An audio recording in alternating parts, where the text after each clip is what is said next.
Is it possible to have a PhD, raise six kids, and still feel like you've lost your identity?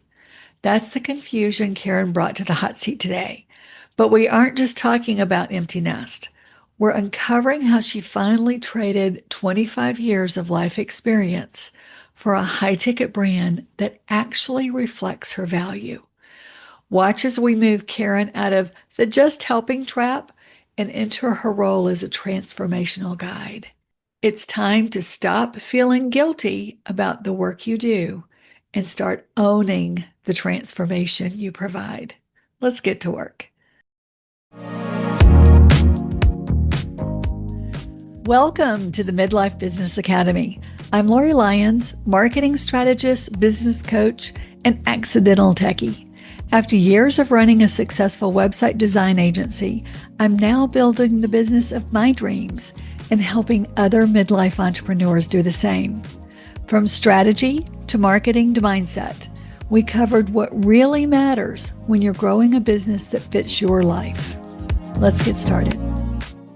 Hi there, and welcome to the Midlife Business Academy. You are in for a treat today because I am so excited to introduce you to my hot seat coaching my hot seat coaching guest, Karen Diegelman with Learn and Thrive Coaching. So Karen, welcome. I'm so glad you're here. Oh, thanks, Lori. I'm really excited and scared to death to be here. There is nothing to be scared of. I only bite a little bit, so don't worry about it. Don't worry about it. So, and Karen and I go way back. She and I were in a business coaching program together many years ago. And we've stayed in touch, and she reached out to recently, and Karen is one of my new coaching clients. And I was so excited. We had a conversation. I'm like, let's do this on a hot seat coaching call. So in full transparency, Karen is a coaching client. So I have an advantage to know a little bit about her, but we're excited because we're going to talk about some specific things as we're working through this. So Karen, let's get started. You ready? I'm ready. Okay. So start off by telling us a little bit about what you do. Okay. So I'm a retired teacher. So I was a high school special ed teacher. And then I worked as an adjunct professor at a small university. And then I had a position of assistant director for a life program at Coastal Carolina University here in South Carolina. And what that is it's a program where kids with intellectual disability get to go to college. They audit courses, they live in the dorms, they can join a Greek fraternity or sorority if they want to. And that was just a big part of my life because my oldest brother had Down syndrome. So this is like so cool. Now I am home and gardening, and that's not enough. I gotcha. I raised six kids. That is not enough. So I'm getting my coaching back ignited, I'll say, with Lori and her program. And we've worked together and we've been friends for a long time. So it's really a pleasure to be here with you. I appreciate you. Well, thank you. Thank you for the kind words there. So, all right. So let's jump in. And I'm taking advantage of knowing a little bit about you so let's talk about raising six kids. And let's talk about some of the things you did while after the six kids, because we're going to go into where you're leaning, where you're going. Okay, super. So we are a Brady Bunch. So I had three kids and my husband had three kids. We'd each been married for 10 years and we put our families together. So all of a sudden I'm raising six kids and they were ages 4 to 12 when we got married. Yeah. So we've been married a good long time. So I worked from home and I worked a little bit part-time, but teenagers are you have to watch them more than you watch toddlers. Okay. So I was home, and then, one by one, I'm going to go live with a friend. I'm going to, go live with my boyfriend. I'm going to go away to college. And it just started dissipating out. And the funny thing was that my youngest kept coming back, and then she'd move out, and then she'd come back, and she had several apartments. But then she met her now husband, and moved out. Ah, And I'm like, oh my goodness, I think I need to find something to do because I don't know what my future is. And I don't want to get depressed because I had already been studying coaching and stuff even then. So I said, okay, I got to coach myself. What am I going to do? And so I at that point, I took some assessments at the community college, tried out being a realtor, tried out being a Montessori preschool teacher, and then ended up being, a high school teacher. And I was already in my 50s, folks, when I started all this, because you can imagine the first 25 years of my life, I was just raising kids, and there's no time to right, really be doing other stuff other than, part-time kind of, well, for me. right, But anyway, so after I started working as a teacher in the high school, and I had a different bachelor's degree, so I had to get a teaching certificate, right. emergency certificate. And then I'm like, well, I'm doing good. I might as well get my master's. And as soon as I had my master's, I'm loving what I'm learning. And I worked with kids with really severe disabilities. So a lot of them didn't talk. Most of them didn't walk. So it was more challenging in a way, but what I was learning in school was how to teach math and science using other ways instead of regular Right, math right. books. And I got so excited about it, I wanted to teach other teachers how to do that. So I Okay. applied for the PhD program. And then 4 years later, I had my PhD in special ed as well.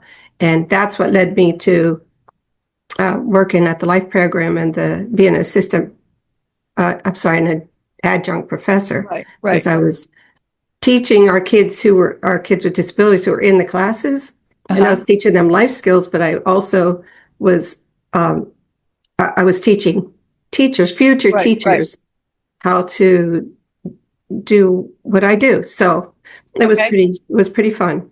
So would you say that after your last child left and got married and you went back and started, you were looking at a reinvention because now you were what we call the empty nester. You were an empty nester at that point because you had all of your kiddos had left the nest at that point. So you did all of this after your kids were gone. Oh, That's yes. yes. Yes, I got my PhD when I was 56, Yeah. believe it or not. And I'm in classes with all these 30-year-olds. They're all having their 30th birthday and their first kid. And I'm like, oh, yeah, I remember Yeah. that. Yeah. So, yeah, So you're a perfect example of who you want to work with. Your right. experience is part of your story. Exactly. So Yes. so let's go into because what we've talked about, one of the things that we talked about in our first session was identifying who you want to work with. Who is your, and I'm putting air quotes around this, ideal client. And so Mhm. tell us a little bit about that ideal client and who she or he. I know you're more comfortable working with women, but there are men that are empty nesters. So tell us a little bit about who that person is. So this is the way I'm picturing it, not someone with 6 kids, but I'm Right. picturing somebody with 3.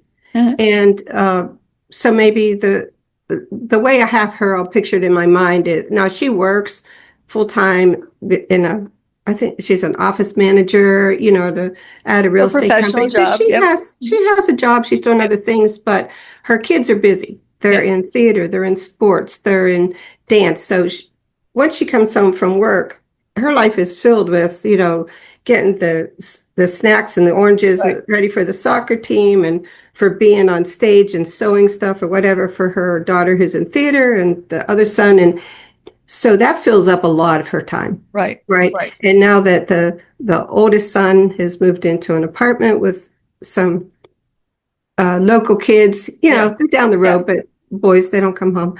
And then the daughters that in my mind, she's already a couple years into a local college, but then the baby, kind of like with me, the baby is like thinking about college. He's been accepted at 3 or 4, and all of them are at least 4 hours away. So Okay. now all of a sudden, the my ideal client is going, whoa, wait.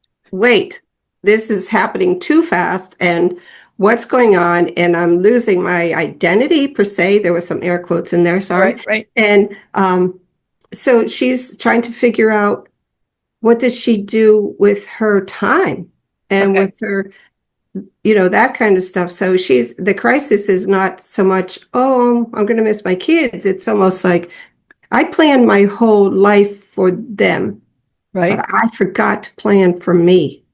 And what do I want to keep working here? But, or do I want to start finding something for me because I need to fill these void of time, Yeah. right? So, so your ideal client is basically having an identity crisis of Yes, for sure. not Yes. not necessarily work wise, but personal wise. So how does this show up? How does an identity crisis in that empty nester? Her kids are all gone, so they're out of the picture now, and so to speak. Yeah. So how does One's ready to go. yeah, okay. So Yeah. let's, we're gonna say for our purposes today, everybody's Okay. gone. So now Okay. all of a sudden, what are some of the questions that she's struggling with? Where do you come in and show your expertise with this, with their struggles? First is coming to terms with um,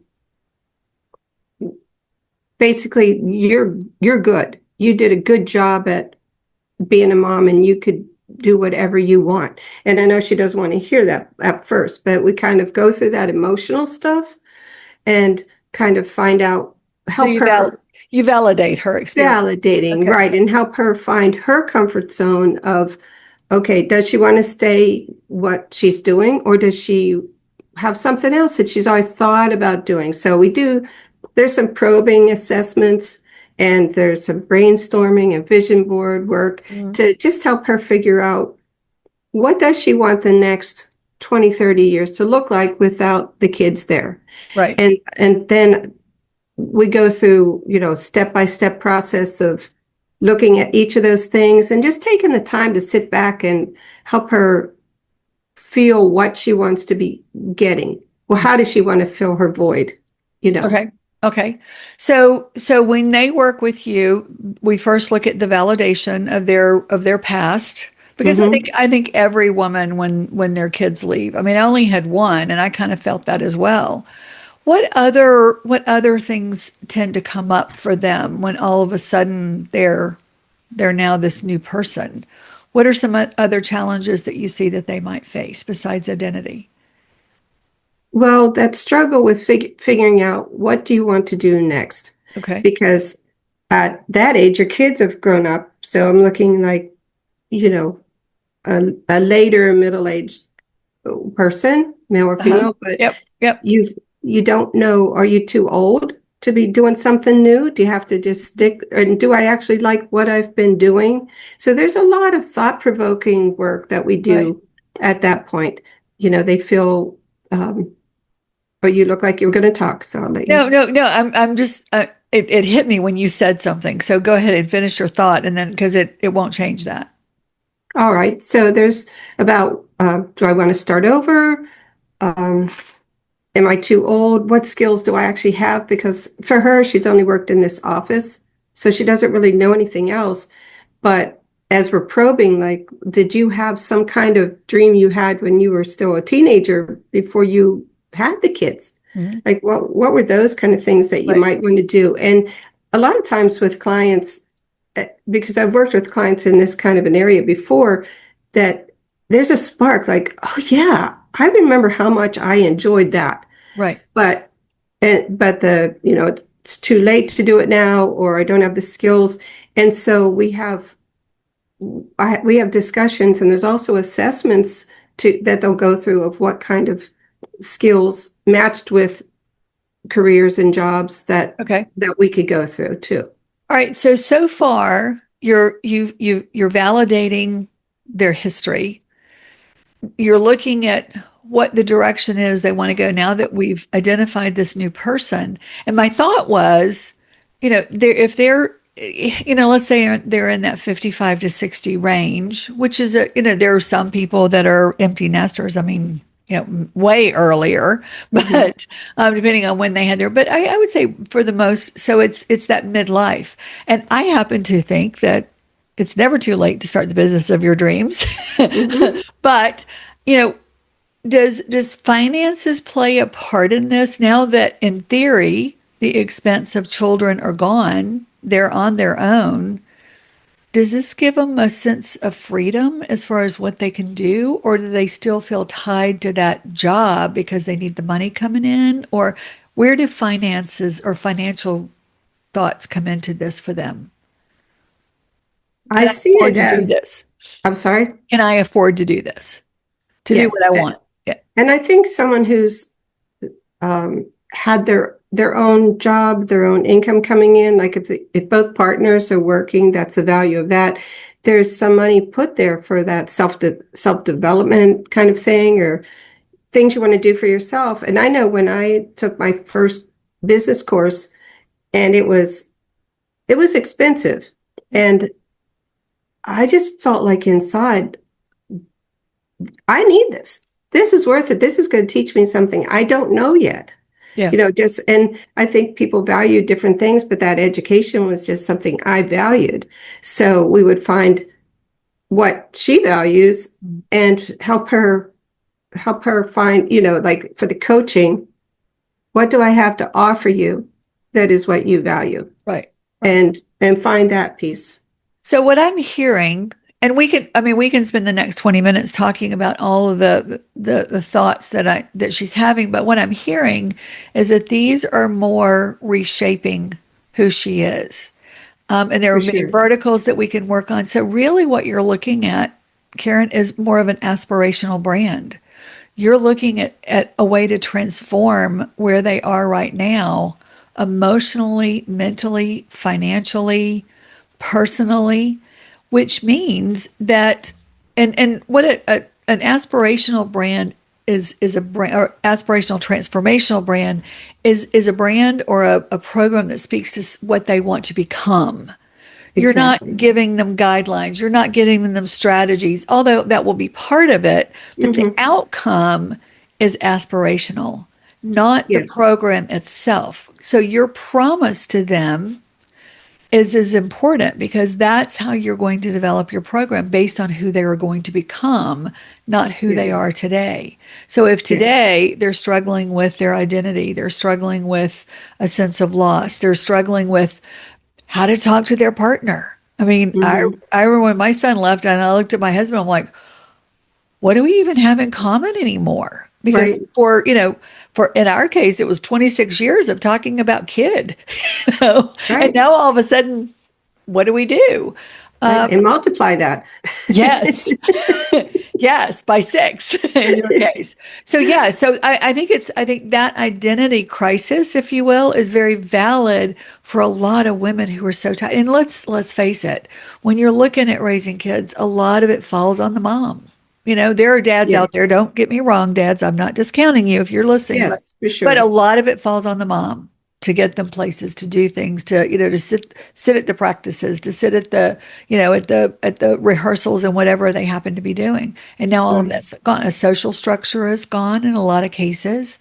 Right. A And the friends that go with Yes. sitting at the soccer game, being at the performances, Yeah. that's a big component Right. because who am I going to hang with? No one will Right. get me anymore. Yeah. Like you don't have the same identity as the people you've been hanging with, Right. so that's a big void too, you know. Yes. Yes. So when you look at all of those different feelings that are coming up for your ideal client, what can you take those and mold them?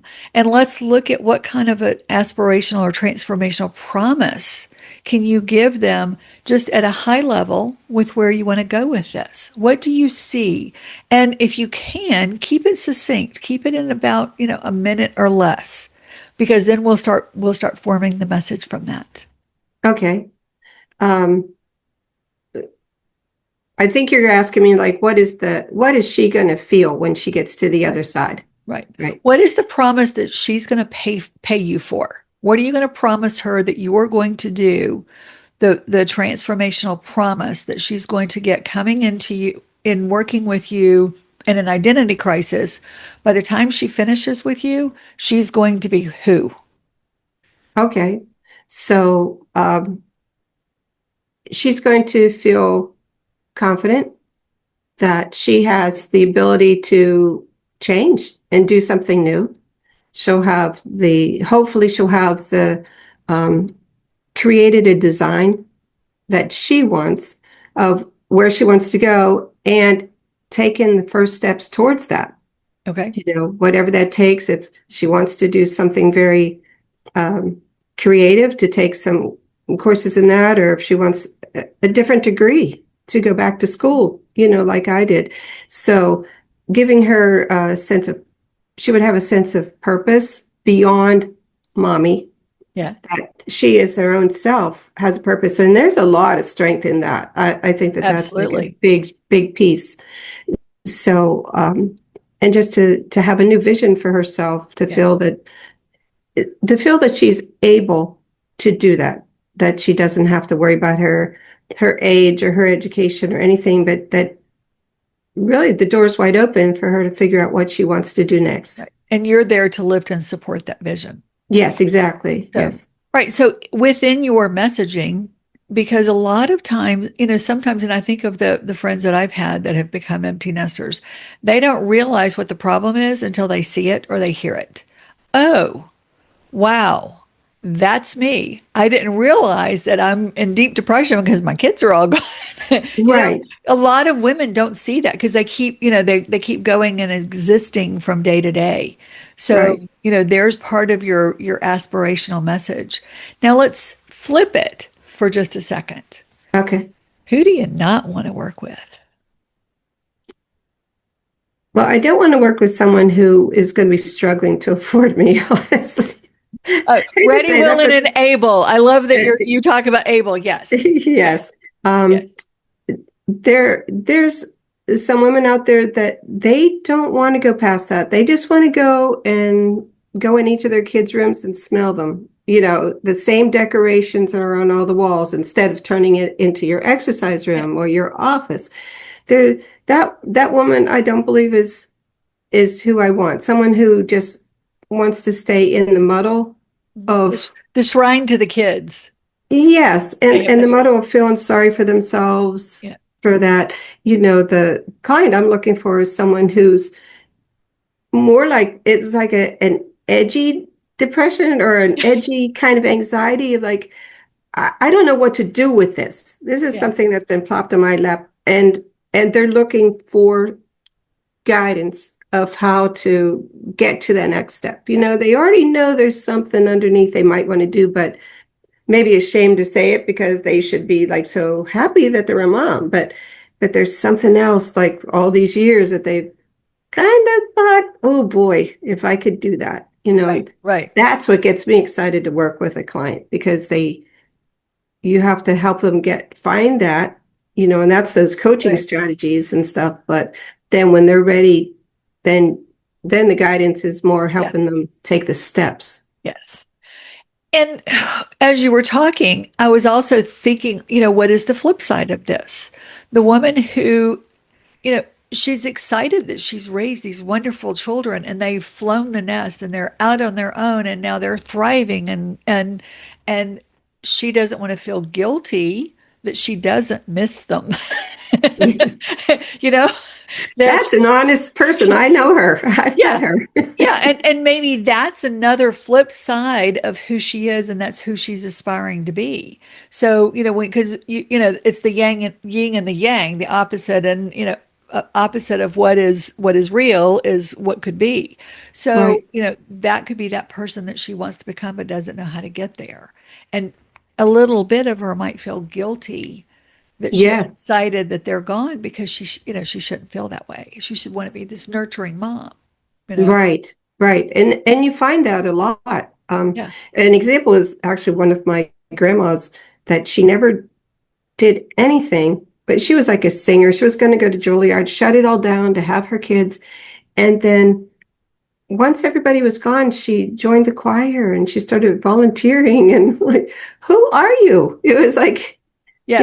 it just, and one of my cousins, older, my parents' cousins, said she used to be like the life of the party before Right. she had Right. all these kids. So, And and it isn't that sad because we don't want to change who we are underneath all of that. And a lot of women do. Right. And Or they now they're forget it. yes, they forget it. And now all of a sudden they have to come to terms with it. And I liked what you said earlier about what did you dream of before? Hmm. What are the dreams that you let go? Because I think if we can tap into that and find that, then that will give them a starting point of like, oh yeah, this is who I was, and now Hmm. who I'm going to become. So let's break this down into a marketing message about Okay. who you want to be, and then we're gonna talk a little bit about your company name because I do want to go there before we run out of time a little bit. So throw out for me a first pass at who you want to work with. And think of it in terms of this is who I want to work with. This is the problem that they're struggling with. And this is the solution that I'm going to provide. And the problem can also be a symptom of a problem. It doesn't have to be an overreaching problem, it can be a symptom. Because I talk in terms of, every problem has symptoms. And a lot of times your clients will see themselves in the symptoms. They may not identify with the problem because Oh, they so don't know what true. it is. Right. Yeah. Right. So Um, all I'm gonna right. put you on the spot. Ah, Take a first pass of it. okay. So, so I'm going to say someone, let's say, late 40s to early 60s. Um, Okay, look, person I'm gonna stop you too there. big? Tighten Okay. that up. Give it a five-year window. It Oh, doesn't five mean you years? can't work it with the 40-year-old, but there's not a whole lot of 40-year-olds that are empty nesters. Most of them are within there are, so don't, before you write to me, I know. But for the most part, they're within a certain age. So let's narrow it to a 5-year window to give you some clear definition of who they are. All And right. they will know who they are. All right. Um, I was picturing 50 to 55 Okay, and perfect. just how I was going. Yeah. Okay. So they're they're feeling lost, they're struggling day to day, worrying, concerned that their kids are all going to be out of the house, Okay. and they are really worried about what's left for them. Okay. Who what's left So, for them? so there's your symptom of a problem. Okay. All right. So how are you going to serve them? So so I serve them by helping them um, discover what's missing in their lives, because it might be more than just kids being out of the house, and help them design the life that they might want to step into, Okay. that they want. All right. Basically, not the right words, but that's the idea. Yeah. Yeah. So we're going to fine tune that a little bit. And I coach around not using the word help. Oh yeah. And the reason I do that is because help is an assist word, not an expert word. So we're Okay. going to guide, we're going to reinvent with them, we're going to show them how to reimagine, there's any number of expert words we can use. Yes. So, think in terms of that. And it's a hard, I still do it as much as I coach against it. I still find myself doing I help. And I have to stop myself. No, no, give it, I Yes. watched one of the Harry Potter movies over the weekend with Dolby the elf, like he went, Oh, stop.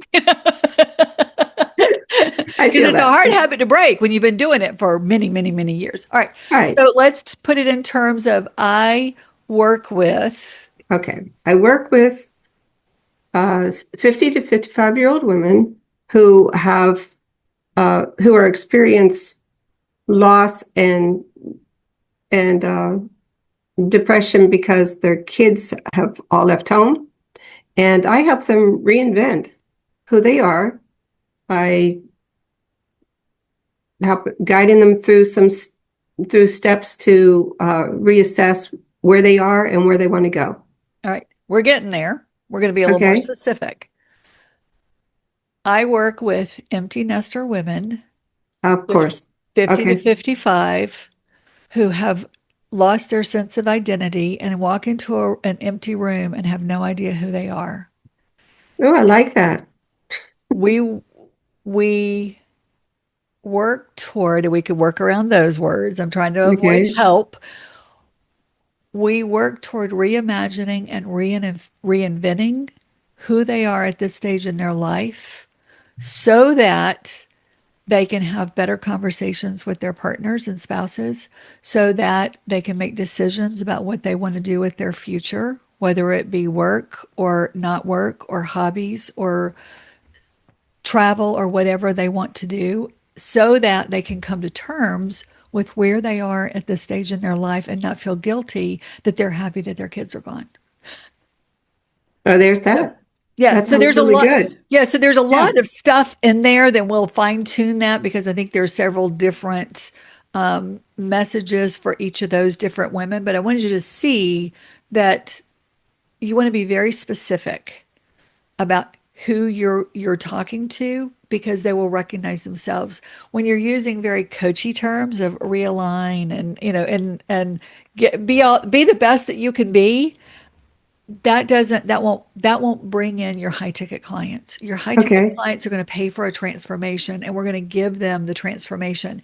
Here's the symptom of the problem, and Mm-hmm. here's the transformation that I am going to provide for you and work with you on, so that that symptom of the problem, that problem goes away. And Okay. that's where you're going to find, and that's where they're going to identify within those that language. They're going to see themselves. And that's what you Right. want to do. You want to be very specific about the language. Okay. Is that clear to you? Does that, and we can work on that in our calls too. Yeah, it But is clear to me, and I can't wait to watch this back so I can write yeah. it down. And you'll get, once the call is completed within the next day or so, I'll send you a breakdown of the call, all the things that we talked about, all the action steps that we'll Cool. talk about in a minute. So Yeah. all this will come, you'll get a breakdown of it. So Yeah. let's go back for just a second. We're gonna move off of your message for just a second, because Okay. your Learn and Thrive Coaching is the name of your business. And I know you said you Yes. had several different names that you coached under before, but I actually think, and I've thought about this a lot since you signed on as a client, of how this could work for you, because actually you're relearning, you're working with your clients to relearn a way of looking at themselves so Right. that they can thrive. So I think we can use this, as that's kind of where you've been in the last few years, and Yeah. you're already branded that way. What we do is we add a subtitle: Learn and Thrive Coaching, a reset reinvention for empty nest women. So we put a Oh. subtitle to it so it says exactly who it's for. Learn and Thrive Coaching, rein, reinvention for women who no longer have an identity without their kids. I mean, Oh. those are Yeah. kind of like not sexy words, but and we can make it Uh, that way. But if we add a subtitle along the lines of what you're actually doing, I think we can make that work. So I just wanted to throw that out there for oh, you. I love that. Yeah. Yeah. Yeah, we can work on that. But give you some, that's an action step for you to think, how can I use that and keep it that way? And then you don't have to go in and change everything. And I know you've got the domain Learn and Thrive Coaching. So Right. Yeah, I do. Yeah. yeah, so we just add the subtitle to it. Okay. And that points directly to who it's for you. So if we're looking at it in terms of an aspirational transformational brand, this means that you're going to be able to attract clients who can afford to pay you. And you brought that up earlier. Yes. We talk about ready, willing, and able. Your ideal client has Hmm. to be able to pay you. How does that feel when you talk about charging for a transformation? What does that feel to you? What does that feel Okay. like? For our non-watching people, my hands are in the air and I'm going, Yeah, she just like gulped big time. yes. So, how does it feel for me? I think um, as I as I'm building it, because I had a different coaching base that I worked from before, and I'm changing that. So, and I felt comfortable charging money with what I was doing before, but now I'm creating something new, and um, I felt good about charging more because I see the value of it. Right. And I think the thing that was holding me back, honestly, was finding out what does my package look like? And I've Yeah. spent a lot of time this week looking at that. And I feel a lot stronger about saying, yes, this is what I'm going to offer. This is Good. what I'm offering you, and this is what it costs. Right. I'm more comfortable with that than I was a week ago because Good. I had to dive in and be her and coach her. And what questions does she have? What answers do I have? What, to be Right. comfortable with saying I have value. Right. Yeah. And I want you to keep this in mind because you brought up a good point. And I think a lot of times we feel like I don't have enough in a program. I don't have enough in this. But remember, people are going to pay for the transformation. They're not going to pay for how many PDFs you have. So when you look at what a package is, your package needs to cover the transformation. And if you can do a transformation for part A, because a lot of times empty nester women will have many different symptoms of Oh, problems. They'll sure. have many different problems. And we've talked about that. Where is that value line and where is that ladder of all the different problems and where am I going to speak to? Because we've identified, I think, 5 or 6 different directions that you can go or markets within that empty nester market that you can go.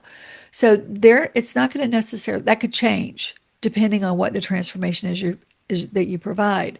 But if you're looking at an ideal client and they're coming to you because they have no idea what to say to their spouses anymore or their partners, and their marriage is in trouble or their relationship is in trouble, and this is something that you're helping them with, PDFs aren't going to help with that. They're going to pay you for saving their marriage. And that's worth Right. a whole lot more than how many calls they're going to get in a month. So do you see the difference in the mindset shift of work around where your transformation and what your promise to that client is going to be, not what your package is, because that can come. And that, as business owners, we can expand to that, we can collapse that, we can do whatever we want with that package. Right. Your job is to talk to them about where they want to be when they finish working with you. And that's Right. what you charge them for. And I think that what I needed to wrap around in my head was more about um, it's really the emotional stuff that comes first. And because the old package that I had was for a different demographic of person, and it was more practical minded, but this is more emotional minded because Correct. you can't move into the next step till you kind of understand yourself and know where you want to be going next. Right. So Right. And that's when you that's what look I at value offers or value ladders and offer, offer one, offer two, offer three that ascend in transformation. Your first offer can look at something to get them to know who you are, to get them a sample of your coaching. It can take one little micro problem. And it could just be something silly like what to do with the empty room, right. that becomes a micro condition or a micro symptom of an empty nester. Are Yes. you still sharing? I'm going to give you permission to change that room into something that works for you. Do you Hmm. want a music room, a craft room, an exercise room, or whatever kind of room that is? And you Yeah. get a blow up for when the kids come back and visit. Right. Right. So that could be a little mini program that talks to one of the symptoms. Your bigger, higher ticket program is the total transformation. So if you Yes. look at it that way, Hmm. as a pathway of working with you, then that takes some of that pressure off of what your program, air quotes again, Yes. has to be. So, Yes. Hmm. yeah. Right. Good So stuff. we talked a lot of, we've hit on a lot of different spots. Yes. What is for you the biggest change from this call and I know that's a tough question to ask on the spot in 30 minutes. What is an aha that you got from this call? um, Several. Can I do Okay. several if I do them quick? Absolutely. You So can do 10 if you want. being able to keep my branding, Yeah. because that's one thing I don't, but adding the the byline to it. Right. I think that that's perfect because it's not recreating the wheel. It's not recreating how my brain wants to be guiding and encouraging, not helping, but just putting who I'm looking for to help. Right. Um, uh, the pull questions, the questions about what they're really looking for in their pain, basically, is you kind of changed how I'm looking at that Good. as well too. Um, uh, just how you describe the different processes that I'm over here going, I know I need to do this, but I don't really know where I'm going, like with the package and stuff. So you've just really clarified a lot of stuff Good. for me, Good. and I appreciate that. You're very welcome. Very good. Very good. So let's talk about your next steps from the call. And Okay. what are some, because one of your goals of working together is to start getting clients. And the first thing we need to do is really identify and hone in on who that client was. Yeah. So I'm going to give you some clear action steps. This will be for some of your accountability in our next calls. There's going to be, I'm going to give you three things to do. Okay. Right? The first thing I want you to do is go on Facebook. Now, I'm not saying go post on Facebook. I'm saying go on Facebook and do a search for empty nester groups. And what I Okay. want you to do is look for empty nester groups that are active, that have people that are posting constantly. And you're going to find them anywhere from 2,000 members to 50,000, and I think there's some larger. So you're going to find some very different size of empty nester groups. And I want you to identify two or three that kind of the message that you're hearing from them really talks to you. I don't want you to go in and promote your coaching because that's not fair in a group, especially if another coach has Yeah. started this group. But what you can Yeah. do is go in and start joining conversations, because by joining the conversations and giving feedback or helping somebody with a question that they've answered, you're going to start pulling your expertise, and people are going to start looking at who you are. And we'll talk about your social media profiles in one of our calls, and we'll bone the, beef those up some so Yeah. that when they start looking at who is this person that's commenting, God, that was really good advice she just gave me. Well, when my sixth child left, this is what I did. Right. There are ways that you can do that to start getting your name, and that will start helping you be part of that community. Okay. The second thing I want you to do is I want you to make a list of everybody that you know of that is an empty nester, because with the kids that you've had, you've been around in these groups, and you may not have talked to them for 5 years or 10 years, but think of who they are and who would be in this situation, and write their names down, make a list of them, and then we're going to identify who you can call and ask them, I am doing this for a project. Can I get your feedback? Because I know you're probably in this same situation, and this is where I was. I would love to hear your thoughts on this. That's it. Okay. You're going to, and that's going to give you two things.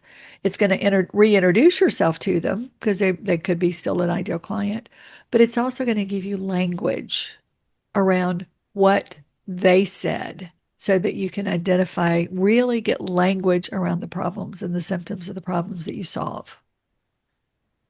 All right. Then we're going to start thinking about a webinar so that as these women say, yeah, I'm working on a program for this.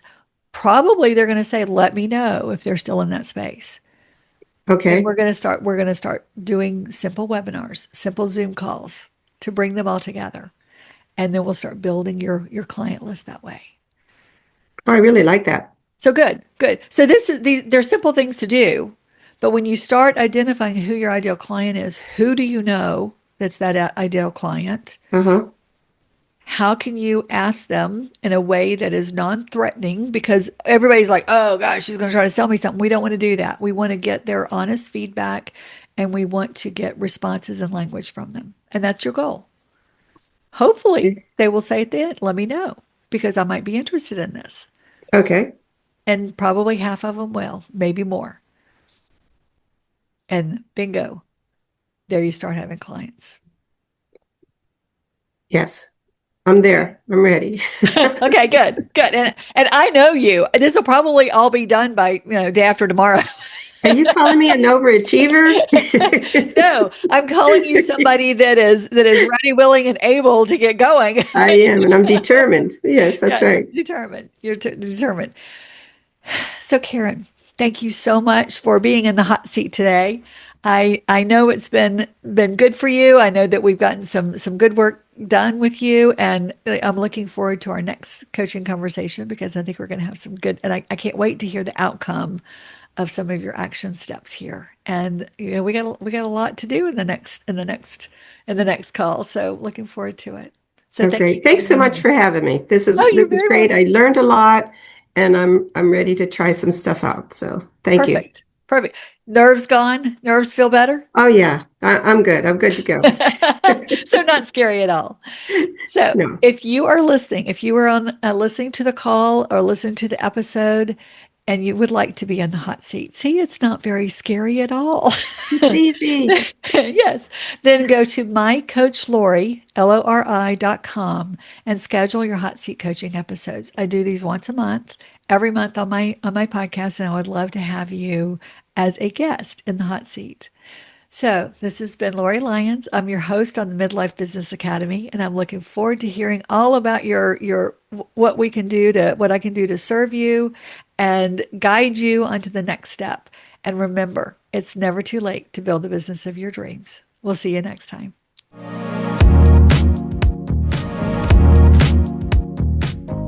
Thank you for joining me on the Midlife Business Academy. If today's episode made you think, or made you feel, or made you feel seen, share it with a fellow business owner who could use it too.